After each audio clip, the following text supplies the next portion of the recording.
of man's first disobedience and the fruit of that forbidden tree whose mortal taste brought death into the world and all our woe, with loss of Eden, till one greater man restore us and regain the blissful seat, sing, heavenly muse. That was from Paradise Lost by John Milton. Welcome to Hot Takes on the Classics, a gossipy gallop through the best books ever written. My name is Tim McIntosh, and I am joined by Emily Maeda for this week's episode on Paradise Lost. Hello, Emily. Hey, Tim. How are you doing? I'm great. How are you? I'm doing great as well. I have a question for you. Actually, I have two questions for you. Okay. So, first question. What is the most difficult book you have ever read?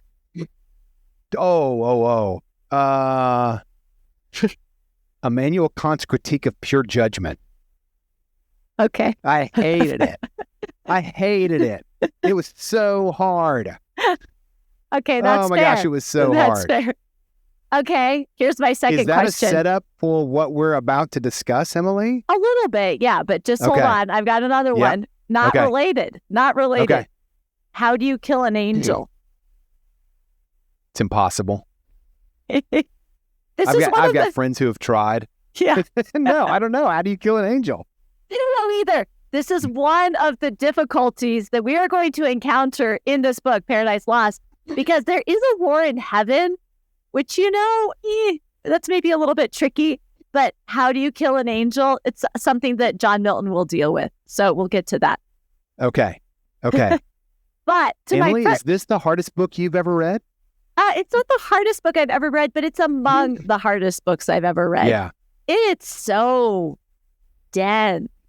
And are you going to walk us through why it's so difficult? I've read snatches of Paradise Lost, and it was taxing. Yeah. I think I have a good explanation.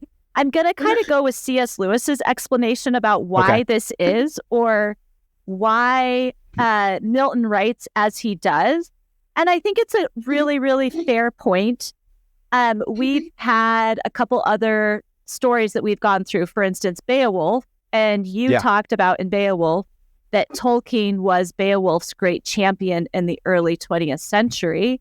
Likewise, C.S. Lewis was a great champion of Paradise Lost, because by the time Lewis is teaching it in the early 20th century, people are sort of down on it. And he really sort of makes a case for it. So I'm going to make Lewis's case, and then we're going to talk about it, because we already know what this story is about.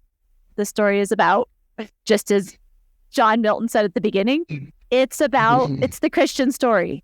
Creation of the world, the creation of Adam and Eve, the fall from grace, and most particularly, it is centered around the character of Satan. Who is Satan? Why does he fall? But in this, I want to spend a little time on epic, which we've been talking a lot about. We've talked about the Iliad. We talked about the Aeneid. We've talked about Beowulf, which is an epic of sorts. And so I just want to kind of talk about that again. Can we talk about that for a few minutes? Please. Because I think it helps to understand what Milton is doing and why it's worth, why Lewis was right in championing Paradise Lost. Okay, so epic. When you hear epic, what do you think? I hear really long and probably set in a past time. Yeah, and there's a hero, right? And the hero has something to do. And it's vast, right? Or it's speaking of like gods sprawling. And men. Yes. Yeah. A huge scope. Epics tackle huge scopes of work in history. Yeah. And we can see Milton very self-consciously situating his epic in the language of the previous epics, right? He calls on a muse. He calls on a muse just like the Iliad called on a muse, just like the Aeneid called on a muse. Yep. But this muse is most specifically the Holy Spirit. And he says, like you enlightened David, like you enlightened other great historical figures from the Judeo-Christian tradition come and now fill me. So he's making it very specifically Christian. And Lewis says that the Aeneid and Paradise Lost both are secondary epic, which is really interesting. Not primary epic, secondary epic.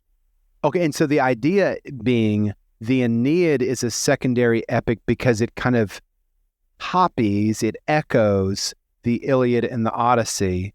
And am I right?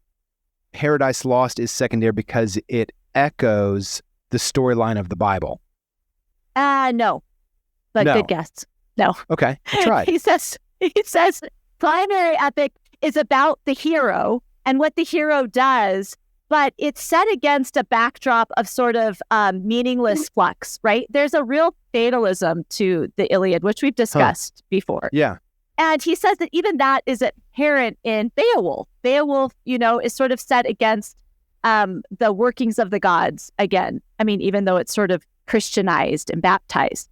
But he says the secondary epic, its scope is more vast and it's religious in nature. Religious in the sense that the old must pass away and the new must come. Okay. Isn't that interesting? He says this about the Aeneid, which I thought was so good. He says, in the Aeneid, you have this longing between duty and desire. Aeneas knows what he must do and he is called forth, but he wants to stay with Dido, but he doesn't, right? He goes forward. He leaves the past behind and moves into the future. He says, Aeneas is a man, Achilles is a passionate boy. Aeneas has a duty to fulfill that competes with his desire, but in the Aeneid, the old world is a passing away and Aeneas is inaugurating a new one.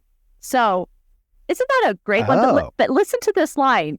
He says in these lines from the Aeneid, twixt miserable longing for the present land and the far realms that call them by the fates' command.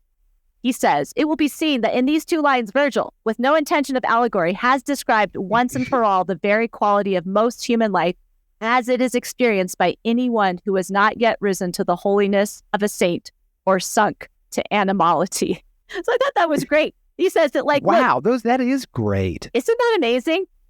But he says that this is at play in Paradise Lost. In Paradise Lost. Paradise Lost is the dealing with the desires of the human heart and the desires of angel hearts too, Satan, and what must come and how the old is going to pass away and a new way is going to be born. So he also writes that secondary epic is less connected to the oral tradition. Primary epic is far more connected to the oral tradition. And because it's further removed from the oral tradition, it needs to be a little bit more complicated and difficult in speech because it needs to give the feeling of solemnity that the performance of the Iliad would necessarily bring. He says this is read by somebody alone in their own house. And so it needs to be created. So he defends this sort of complicated word structure that Milton gives us. He says, we need this. We need this in order to get the vastness and the grandness that Milton is trying to communicate. So since it's not going to be read orally, it's going to be read in our minds. Our minds have to have something to kind of to play with, to deeply engage with. Exactly. Okay.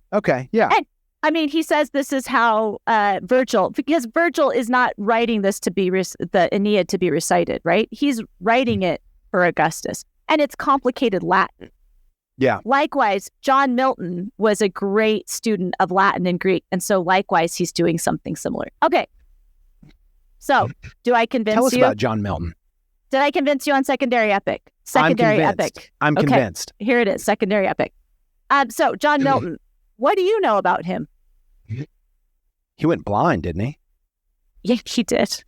He did go blind. I also know that he's like was a difficult person. I can't give you the reasons why, but I just have lodged somewhere in my memory that he's kind of a complicated guy. Yes, very difficult. He is so interesting. So let's see. He is born after Shakespeare dies. What year does Shakespeare die? Do you remember? Oh gosh, 1611? I should know that. Yeah, somewhere around there. Okay, he's born in 1608. So he's the inheritor of the English tradition. He dies in 1674. He lives through the English Civil War, where Oliver Cromwell comes in and throws out King Charles, kills King Charles, and sets up a republic. And Milton is a firebrand. I mean, he is a real revolutionary. He's in support of Republican ideals. He believes in free speech. He believes in freedom of the press. He writes all sorts of things about this. He defends divorce, and he defends it maybe from selfish aims because... Oh, really? He married a woman when he was 34 and she was 17, and she left him for 3 years because I think he was really a difficult person. And in that time, he did say that divorces should be granted for things outside of adultery. So that sounds really interesting. Yeah. But he is known to be a very difficult man. And I guess by the end of his life, he had 3 daughters, and I don't think any of them married. And they basically took care of him. And it was kind of slavery for them. Wow. Yeah, they were his secretaries and stuff. So anyway, John Milton, interesting man, but also brilliant and well-versed in Latin and in Greek. And he knew all of the epics, right? So he decides he is going to write the Christian epic. He is going to write the Christian epic. But of course, this presents a lot of problems because this is basically the setting of creation and the fall. And we don't really have that much information about this. Yeah, there's right? not much. There's not much in the Bible. We've got the 2 chapters of Genesis. Yeah.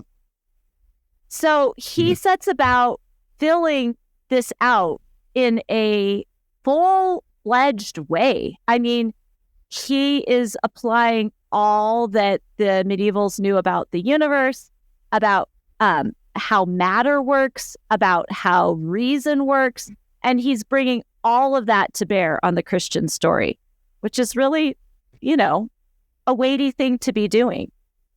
So it's not just it. Am I right in saying it's not just a piece of literature, but is it also kind of like a piece of science according to kind of like the science of the time, or is that an overstatement? Yes. Well, Really? I have consulted this book, which is fascinating, called The Moral Cosmos of Paradise Lost. And in it, the scholar says, yes, he is most definitely bringing to bear all the scientific knowledge that he has about the way the world works. So, very much so. So, Emily, I just want to interject here.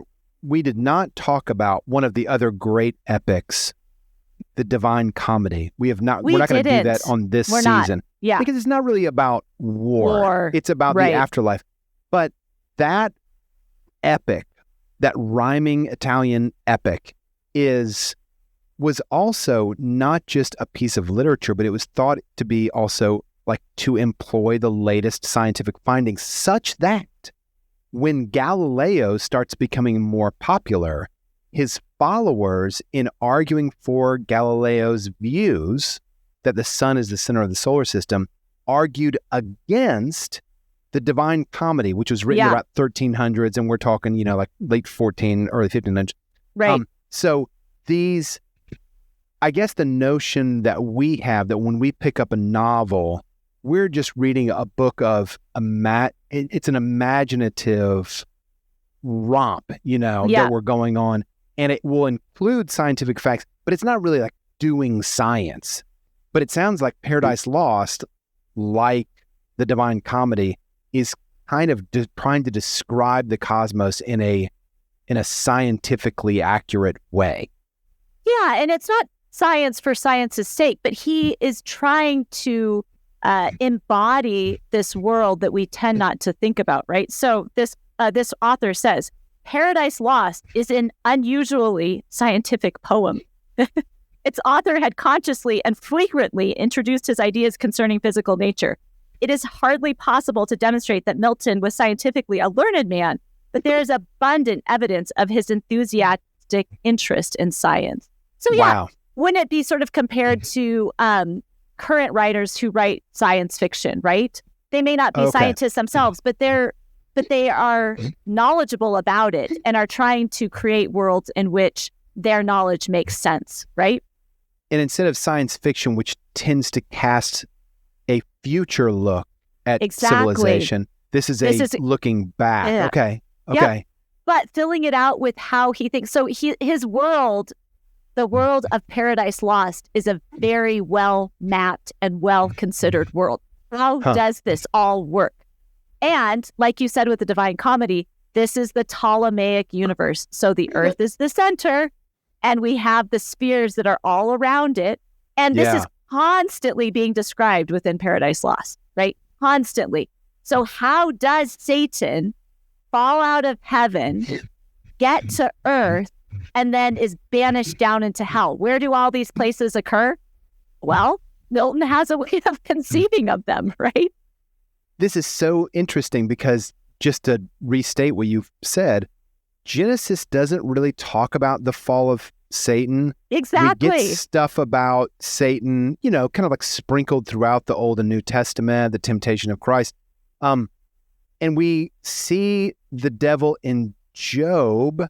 Yes. And there's like some other things mentioned in Ezekiel. But yes. Like, the record is scant, is the bottom line. Yeah. Yes. So he is fleshing this all out, which, Milton, probably you can tell from his firebrand ideals in politics. I think a lot of people would be fearful to tread where he has trod, right? Right. Don't you think? Yeah. Like describing all of this with such certainty, he puts words into the mouth of God. Now, granted, they're mostly words from Scripture, but still, you might be a little bit terrified to do it. And it's maybe fair because we do know that, future generations take Satan to be a sympathetic character from the way that Milton paints him. That's not Milton's intent, but he is a well-formed.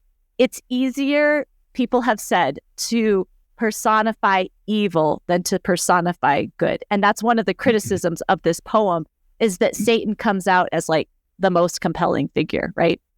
And in the portrayal of Christ, isn't he? He's kind of boring.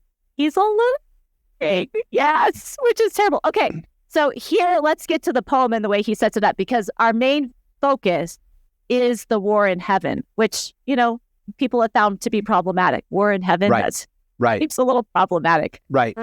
Or better yet, how do you kill an angel? That's the question. How do you kill an angel? Especially when they're on their home turf of heaven. Yeah, it presents all sorts of problems. Right, okay. So the poem begins in media res. So just like our other poems have begun, the other epics, in the middle of the things, right? So we open and we are in hell with Satan and his cohort.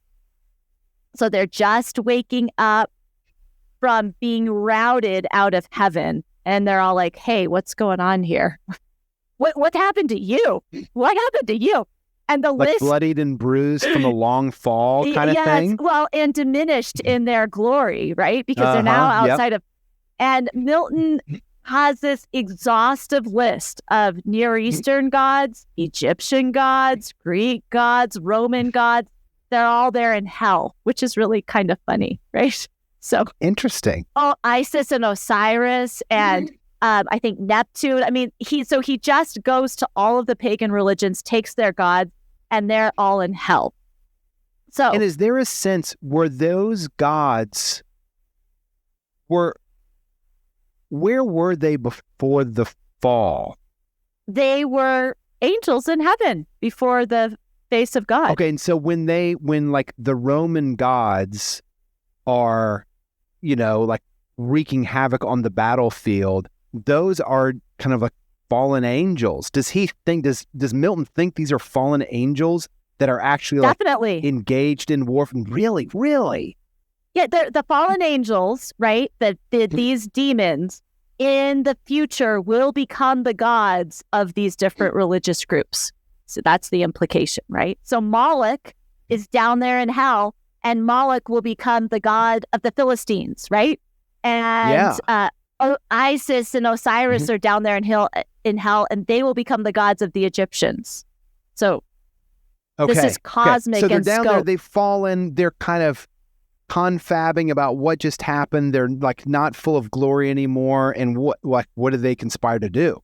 Well, we get words from all of these. We get words from Moloch, and Moloch says, we're going to go back and fight. We're going to fight, and we're going to take over heaven.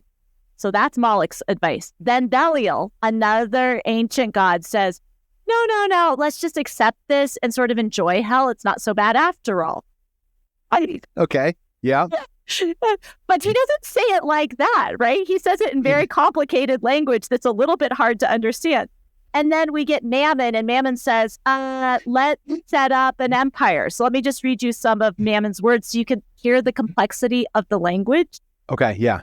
All things invite to peaceful counsels and the settled state of order, how in safety best we may compose our present evils with regard of what we are and were, dismissing quite all thought of war, ye have what I advise. So this is what Lewis is trying to defend, that complicated syntax, right? And what did he really say? He says, let's have our peaceful council. Let's decide this is our fine, the present evils, we're going to deal with them.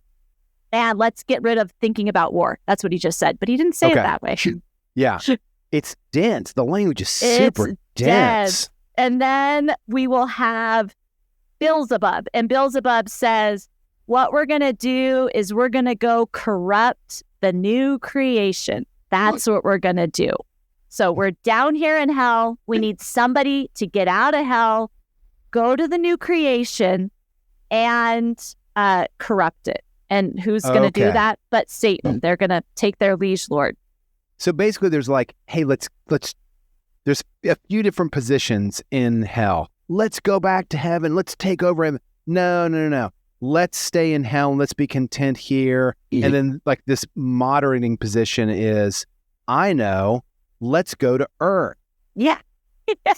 Yeah. Okay. The famous line from this book is, better to reign in hell than serve in heaven, right? And that is the theme of Satan. Better to reign in hell than serve in heaven. Okay. So among all of these things, we get meditations on what is freedom, what is knowledge, what is servitude.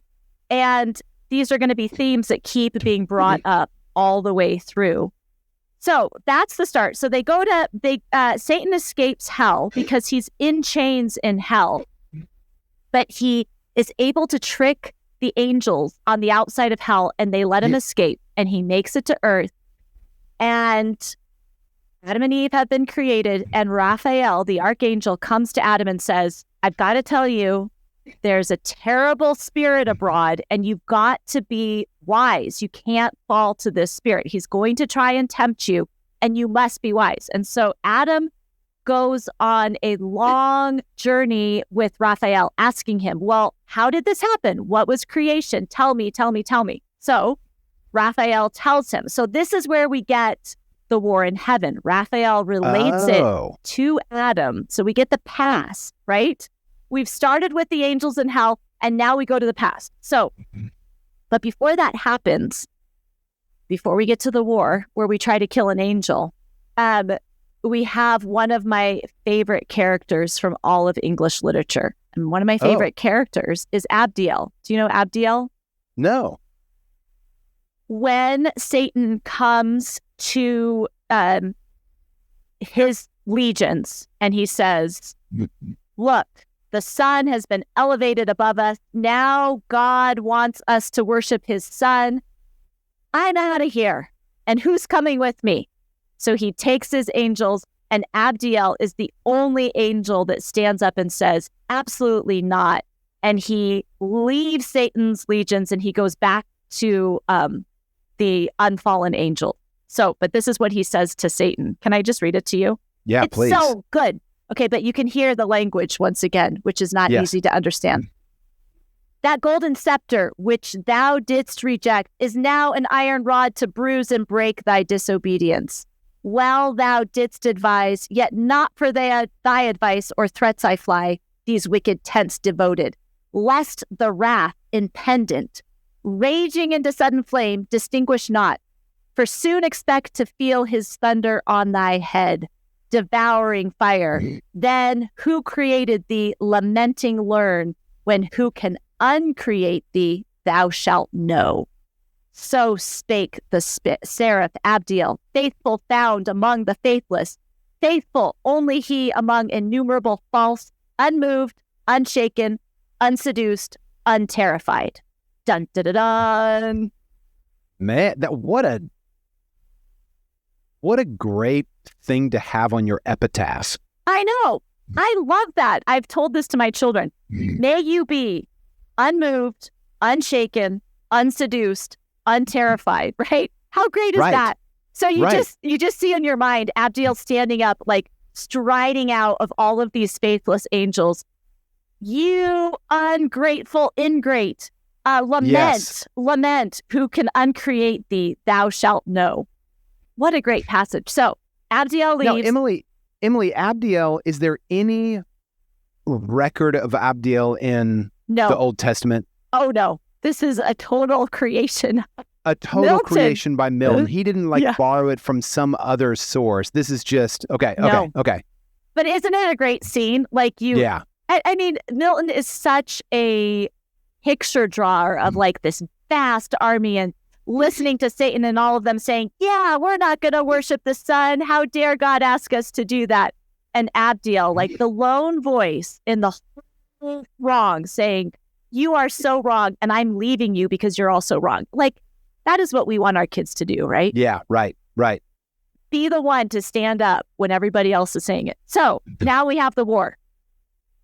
So how do you kill an angel? Well, the truth is you can't. Oh. That's going to make doing war in heaven pretty hard. Yeah. Well, this is one of the problems that Milton has to face. So who are the angels? Well, it's kind of interesting how Milton conceives of it because he kind of uses the Aristotelian chain of being. Do you know the Aristotelian chain of being? I do. Okay, why don't you tell us what it is? It's a notion. It's kind of a metaphysical structure that places at the top of this chain of being God, the purest God, the unmoved mover.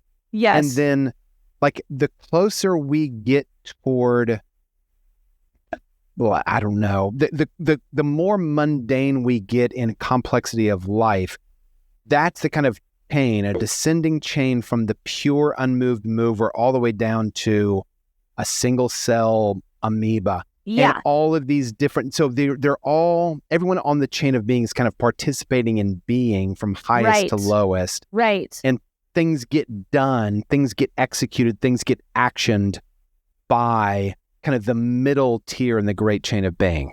Right. So it's, if you are, all vegetative life has a vegetable soul, right? That's like the first one. And then animals have sensible souls. But the animals also have vegetable souls. And then humans have a rational soul, but they also include the other two souls. And so Milton puts the angels as having an intelligent soul, which is above the sensible soul, but includes human beings. So they are rational like humans, but they are of a different substance, but they're real. Right? So you may not be able to see them, but they're real. Lewis plays with this in his science fiction trilogies. Do you know where the spirits are from the ether and you can't see them, but they're actual beings. So he tries to deal with this as well. So that's what the angels are. So they're fighting and there's pictures of them like being cut in half, but then they stitch themselves back together. Oh, wow. And so angels are intelligent matter, so they can get really small or get really big. So they fight and they're hurting each other, but they're kind of not really hurting each other, right? Because they like get cut in half and then stitch themselves back together. Yeah. So how is this going to end?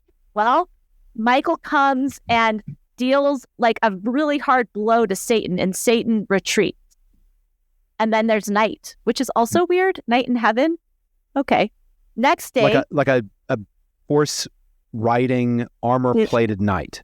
No, like night, like evening. dark. Sorry. Okay. Yes. Glad I clarified. Yes. And then the next day, Satan goes back and licks his wounds and he says, we're going to create engines of war. So guess what they make? Oh, gosh. What do they make? They make cannons and gunpowder. So the next day, Satan and his legions trot out cannons and gunpowder, and they start blowing up the angels. And that, kids, is what thunder is. No, he never says that. Oh, no. No. This is real, Tim. This is real. Sorry. Yeah. I got to snap back into it. Okay, so then the angels are kind of getting blown apart. Oh, no. But they're stitching themselves back together. And then the angels start pulling up the mountains by their roots and throwing mountain on top of the demons. So the demons aren't dying, but they are being squelched. Okay. But of course, like, this is going nowhere, right? This is going nowhere because nobody's dying. It's like two indomitable forces. But in the meantime, heaven is really getting overturned, right? Okay. All of these things are getting overturned.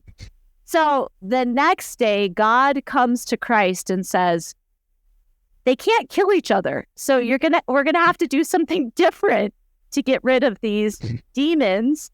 So it's going to be to you, and you are going to get all the glory for it. So Christ mounts on a chariot, and it's the picture of the chariot is like the chariots from Ezekiel and also from Revelation, right? So they're described in great detail. And Christ goes through and he routs the demons and throws them out of hell, an actual place. They descend out of hell and he sends them down the great wide road to destruction, which is hell. And that is where they then find themselves at the beginning of Paradise Lost. Wow. So how do you kill an angel? So all of that is kind of backstory to the beginning of the story. Exactly. But we don't get it until book 6. And how many books are there all told? 12. Okay. So like halfway through is the end of our backstory, which I got to say, kind of like the Aeneid. Yeah. There's a long backstory told by Aeneas. Yep, exactly. It's Milton knew his epics well and really wanted to, he wanted to give them the true story, right? And he thought that the Christian story was worthy of it.